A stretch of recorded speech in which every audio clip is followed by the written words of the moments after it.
Hi friends, welcome to HRD PCS education.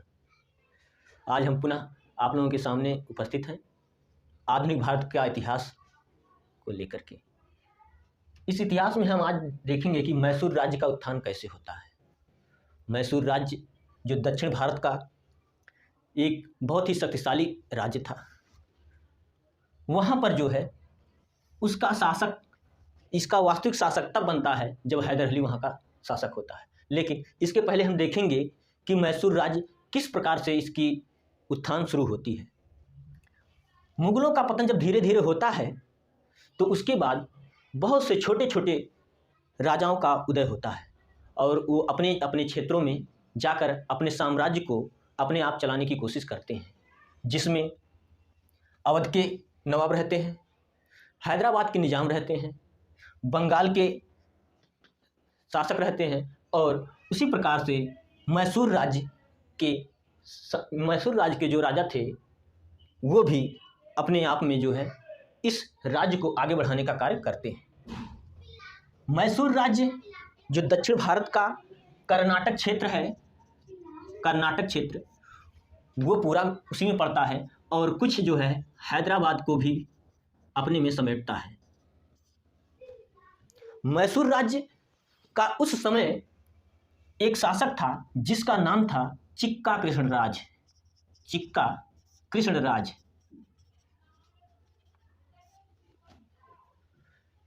बहुत ज़्यादा अनुभवी तो नहीं था, लेकिन किसी प्रकार से ये राजा वहाँ का बना था।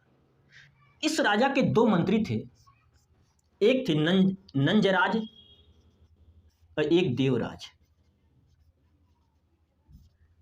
दोनों प्रबल शक्तिशाली थे और इस राज्य का, मैसूर राज्य का वास्तविक कार्यभार यही दोनों व्यक्ति देखते थे।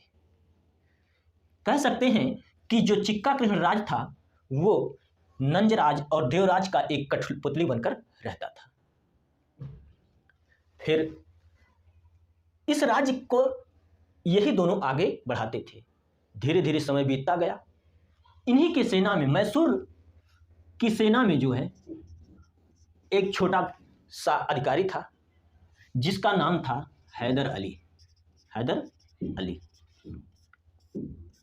हैदर अली ये योग्य था, लेकिन ये अशिक्षित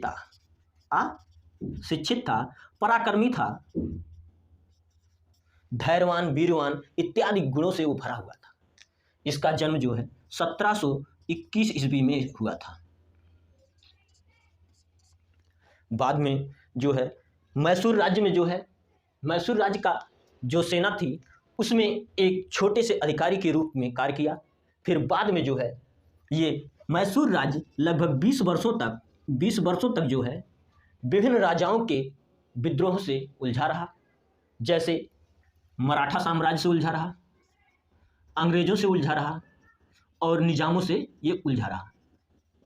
ये लगभग 20 वर्षों का समय था जिसमें हैदर अली को मौका मिला और ये सोचा कि हम अपने योग्य, अनुभवी और साहसी प्रक्रियाओं के द्वारा जो है हम उच्च पद पर पहुंच सकते हैं।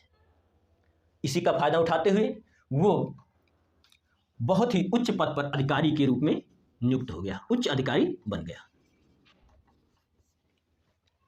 उच्च अधिकारी बनने के बाद इसके मन में भी लालसा जागी कि ये भी सोचा कि हाँ, अब हमें भी एक राजा के रूप में कार्य करना चाहिए, क्योंकि नंजराज और देवराज धीरे धीरे ये हैदर अली से ईर्ष्या भी करने लगे थे, क्योंकि हैदर अली का जो सेना में वर्चस्व काफ़ी बढ़ गया था, जिसके कारण से इन दोनों के बीच में जो है वैमनस्य हुआ करता था।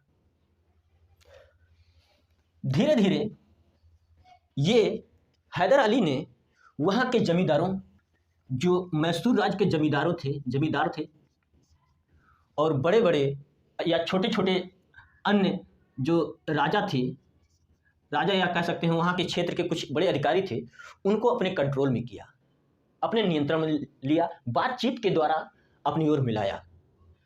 फिर जो है उसने नंजराज और देवराज को गद्दी से हटा दिया, गद्दी से हटा दिया और अपने आप जो है खुद जो है वहां का शासक बन गया।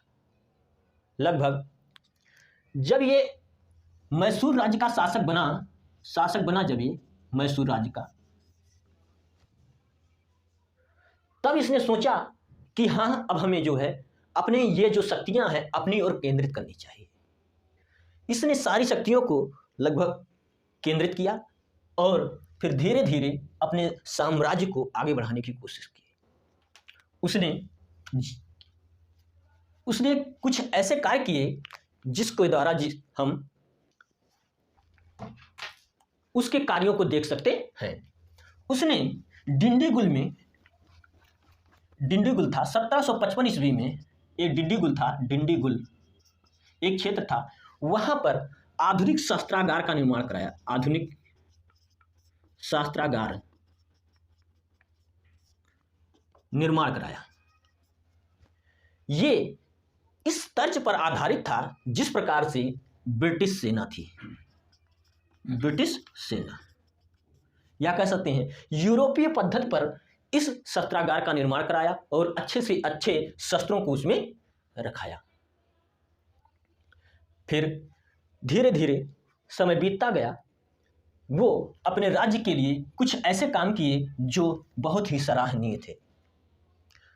वहाँ की जो कर व्यवस्था थी वो 1/3 थी, अर्थात उपज का लगभग 33% जो है वो कर के रूप में लेता था।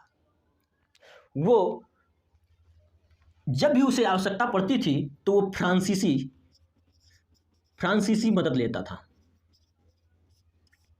बातचीत के द्वारा फ्रांसीसियों को अपने साथ मिलाया और आवश्यकता पड़ने पर फ्रांसीसी सेना की मदद भी उसने लिया। उसने अपने आप जो है विदुर हो गया या कह सकते हैं सेदा हो गया, और मालाबार क्षेत्र जो था, ये केरल क्षेत्र में यहाँ का जो क्षेत्र था, केरल वाला, इसको मालाबार क्षेत्र कहा जाता है, अरब सागर में की तरफ है। इसको अपने साइड में मिला लिया या इस पर अधिकार कर लिया। उसने समुद्र तटीय क्षेत्रों को जो अपने अधिकार में लिया, वो सोचता था कि अगर हमें आवश्यकता पड़ी तो हम समुद्र के रास्ते से भी सेना को आगे बढ़ाएंगे और अंग्रेजी सेना या उसके विरोधी सेना को से वो लड़ सके। इसीलिए उसने तटीय क्षेत्रों पर अपना अधिकार बनाया। समय बीतता गया। समय बीतने के बाद उसे कई युद्धों का सामना करना पड़ा। इसमें ऐसे उसने अंग्रेजों से युद्ध लड़े, जो था कि प्रथम आंग्ल मैसूर युद्ध के नाम से जाना जाता है। आंग्ल मैसूर युद्ध। उसके समय में जब हैदर अली शासक था तो 2 आंग्ल मैसूर युद्ध हुए, जिसमें वो उस समय की बात है 1767 और 1769 के बीच में जो है प्रथम आंग्ल मैसूर युद्ध लड़ा गया। अंग्रेजों किसके बीच में हुआ था मैसूर युद्ध? अंग्रेज और हैदर अली के बीच में। ये हैदर अली, ये ऐसा क्यों हुआ था कि प्रथम आंग्ल मैसूर युद्ध जो हुआ था उसकी क्या पृष्ठभूमि थी, ये कैसे हुआ था, हम आपको बताते हैं। ये उस समय की बात है जब अंग्रेजों ने मराठों और निजामों पर अपना वर्चस्व कायम कर लिया, अपना वर्चस्व आगे बढ़ाया। फिर धीरे धीरे अंग्रेजों ने ये सोचा कि अब जो है ये जो दक्षिण क्षेत्र में एक मैसूर शक्तिशाली क्षेत्र है, सिर्फ यही बचा है, इसी को भी अपने में मिला लेते हैं या अपने अधिकार क्षेत्र में हम कर लेते हैं। तो ब्रिटिश की सेना जो थी जो आगे बढ़ती है, उस समय अंग्रेज जो थे वो अंग्रेजों ने मराठों से और निजामों से संधि करते हैं, और संधि के बाद जो है ये दोनों जो है मराठा और निजाम अंग्रेजों की साथ देते हैं। तब यही अंग्रेज जो है मराठों और निजामों को लेकर के जो है मैसूर पर चढ़ाई करता है। मैसूर पर जब चढ़ाई करता है तब वहां पर जो है वहीं से जो है आंग्ल मैसूर युद्ध की शुरुआत होती है। जब धीरे धीरे समय बीतता गया, ये कुछ वहां के जो निजाम था अपने आप सोचा कि ये अंग्रेज जो है हमें लड़ा रहा है, तो अंग्रेज जो है ये निजाम जो था तुरंत जो है निजाम ये हैदर अली की तरफ चला जाता है, हैदर अली के तरफ चला जाता है, हैदर अली का साथ देता है। तो अंग्रेज तुरंत जान जाते हैं कि अब तो हम कमजोर पड़ गए, तो जिससे यही सोच करके जो है अंग्रेज सरेंडर बोल देते हैं और एक संधि करते हैं। किससे? हैदर अली से। वही अंग्रेज अब संधि पर मजबूर हो जाते हैं, क्योंकि वो जान गए थे कि अब ये युद्ध हम जीत नहीं पाएंगे, इसलिए उन्हें मजबूरी से संधि करनी पड़ती है। और वो संधि थी मद्रास की संधि के नाम से जाना जाता है,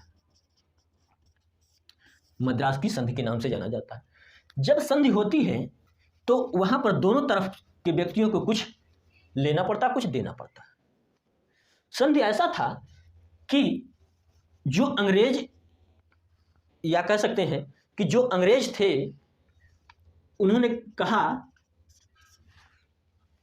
कि यहाँ के जो जीती हुई क्षेत्र है, कह सकते मैसूर का